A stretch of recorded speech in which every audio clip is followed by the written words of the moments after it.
பழனி மலையில் பல அதிசயங்கள் இருக்குது. இந்த தடவை நான் போய் பார்த்தது என்னென்னா, என்ட்ரன்ஸில் வெளியிலேயே மயில் வாகனம் இருக்குது. இது வரைக்கும் போய் நான் மயில் வாகனத்தை பார்த்ததில்ல. 2 மயில் வாகனம், வெளியில் ஒன்று உள்ளே ஒன்று.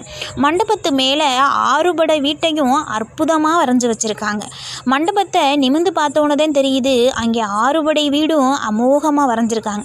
நம்மளால் நேர நின்று ஒரு கோடு போடவே முடியலை. ஆனால் இவங்க எப்படி தான் இப்படி வரைஞ்சிருக்காங்களோன்னு ரொம்ப அதிசயம் இருந்தது.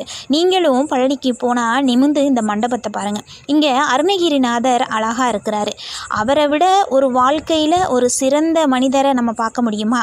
எவ்வளோ கஷ்டப்பட்டார். அவர் கஷ்டப்பட்டதுக்கு அப்புறம் தானே முருகர் வந்தார். அதே மாதிரி நம்மளுக்கும் கண்டிப்பாக வருவாருங்கிற ஒரு நம்பிக்கையோடு நம்ம முருகரை தரிசனம் பண்ணுவோம். இங்கே தலை விருட்சமாக நெல்லி மரம் இருக்குது. அப்புறம் நாகலிங்க பூ, அது நீங்கள் பார்த்துருக்கீங்களா? பூ பார்த்தேன், ஆனால் அங்கே ஒரு பூவும் இல்லை. கண்டிப்பாக போனால் எல்லாரும் பார்த்துட்டு வாங்க.